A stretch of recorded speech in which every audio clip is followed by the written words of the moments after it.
ओम नमः शिवाय। दोस्तों, मेरे चैनल जय माँ काली जय माँ दुर्गा शक्ति में आप सभी का स्वागत है। दोस्तों, आज का हमारा विषय है माथे के बीच में पूजा करते वक्त खिंचाव होना, दर्द होना, चींटियों का चलना, जाने इसका कारण। देखिए दोस्तों, सभी लोग एक सामान्य व्यक्ति होते हैं, लेकिन उनमें से कुछ जो है सामान्य व्यक्ति असामान्य हो जाते हैं। वो किस कारण से होते हैं? जो लोग लगातार पूजा पाठ करते हैं, मंत्र जाप करते हैं, तो उनको जो है स्वयं ही नहीं पता चलता कि उनके साथ क्या हो रहा है, वो किस स्थिति में है। और देखिए, आध्यात्म के तौर पर वो किस सीढ़ी पर जो है चढ़ चुके हैं, तो उनको जो है इस बात का ज्ञान नहीं होता, क्योंकि उनका कोई गुरु नहीं होता और गुरु बिना ज्ञान नहीं होता। अगर आप गुरु धारण नहीं करते तो देखिए, आपको कभी भी ज्ञात नहीं होगा कि आप आध्यात्म मार्ग के कौन सी सीढ़ी पर चढ़ चुके हो। तो ऐसी परिस्थितियों में आपके साथ क्या घटित होता है, क्या घटना आपके साथ होती है, आपको पता ही नहीं चलता कि आप जो है इसको बीमारी भी समझ सकते हो।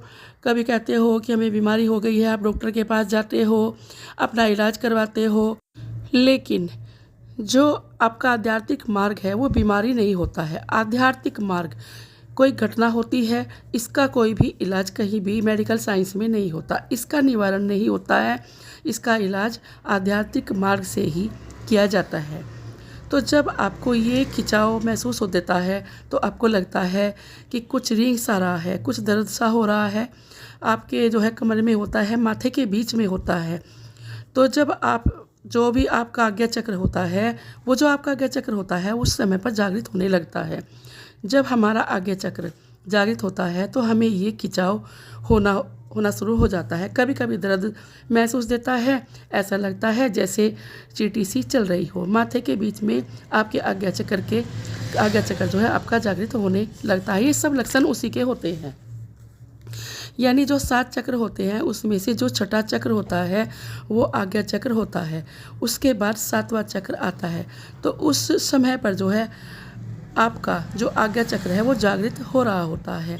ये सभी अनुभव होते हैं भगत को, लेकिन आप जान बिल्कुल भी नहीं पाते। आपका आज्ञा चक्र जागृत हो रहा है, और आज्ञा चक्र उन्हीं व्यक्तियों का जागृत होता है जो बहुत लंबे समय से पूजा पाठ कर रहे हैं, मंत्र जाप कर रहे हैं।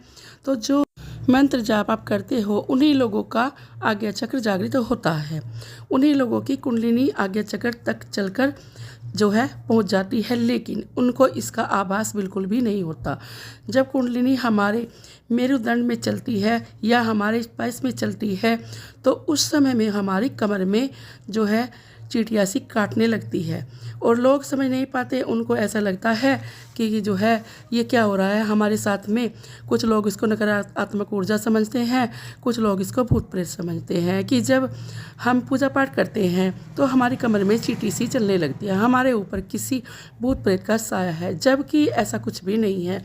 आप अपने आध्यात्मिक मार्ग के क्षेत्र के जो है उत्तम स्थल पर पहुंच चुके हो, और जिसका आपको बिल्कुल भी ज्ञान नहीं है, और जिसकी कुंडलिनी जागृत हो जाती है तो उसको समझ लेना चाहिए कि वो भगवान के बहुत ही निकट पहुंच गया है। अब आप अपने आध्यात्मिक मार्ग में बहुत ही आगे जा चुके हो। जहाँ से आपने चलना शुरू किया था, अब आप एक सामान्य पुजारी थे, अब आप जो है एक सेवक भगवान के बन गए हो। लेकिन अब आप एक असामान्य व्यक्ति बन चुके हैं, क्योंकि अब आपकी कुंडलिनी शक्ति चलनी शुरू हो गई है। अब आपके ये सब जो हुआ है आपके मंत्र जाप से, आपके पूजा के प्रभाव से। इसके बाद एक जो है अंतिम चक्र रह जाता है, जिसके खुलते ही आपको जो है ईश्वर के दर्शन होने लगते हैं। तो जब भी कभी ऐसा खिंचाव आपको होता है तो आपको बिल्कुल भी घबराना नहीं चाहिए। देखिए, आपसे एक बात मैं और कहूँगी कि आप अपने आध्यात्मिक मार्ग के लिए गुरु धारण कर लीजिए। गुरु धारण करना मतलब अवश्य होता है। अगर आप गुरु धारण नहीं करते हैं तो जिस स्थल पर आप पहुंच गए हो वहां पर बिना गुरु के पहुंचना बहुत ही मुश्किल है, क्योंकि जहां पर आपका आज्ञा चक्र होता है उस आज्ञा चक्र से जो है आपकी कुंडलिनी को आगे लेकर वो जो है आपके गुरु ही जाते हैं। जब तक गुरु आपकी कुंडलिनी शक्ति पर हाथ नहीं रखते, उसको जो है आज्ञा चक्र तक जो है लेकर नहीं जा सकते। कुंडलिनी शक्ति ही आगे आपकी नहीं जा सकती। तो ऐसी परिस्थिति में आपको गुरु धारण कर लेना जरूर चाहिए। और जिनकी कुंडलिनी शक्ति खुल जाती है उनको सब दिखाई देता है, आने वाली घटनाएं दिखाई देती है, उनको भूत काल दिखाई देते हैं, उनको जो है सब कुछ दिखाई देता है, काल भैरव सब दिखाई देते हैं, आगे क्या होने वाला है सब कुछ उन्हें दिखाई देता है। उनको एक ऐसा ज्ञान दिखाई देता है जो है असामान्य व्यक्ति को ज्ञान नहीं होता। उनका जो है ज्ञान पूर्ण हो जाता है, उनका ज्ञान इतना आगे बढ़ जाता है कि वे अपनी आने वाली हर घटना को देख सकते हैं, क्या होने वाला है क्या नहीं होने। तो ज्ञान जो है आपको अपनी कुंडलिनी शक्ति जागृत होने के बाद ही होता है।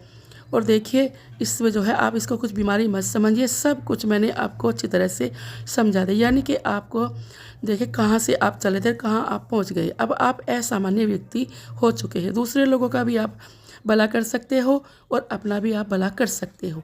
तो ये ज्ञान जो है आपको मिला है, बहुत ज़्यादा आपने परेशानी उठाई है, बहुत ज़्यादा आपने परिश्रम किया है, उसके बाद मिला है। तो अब ऐसी अवस्था में आपको अपना गुरु धारण कर लेना चाहिए। गुरु के बिना आप आगे नहीं जा सकते। तो दोस्तों अब हम आपसे विदा लेते हैं, मिलते हैं एक नई जानकारी के साथ। आशा करते हैं आपको हमारी वीडियो पसंद आई होगी। जय माँ काली, जय माँ दुर्गे शक्ति, ओम नमः शिवाय।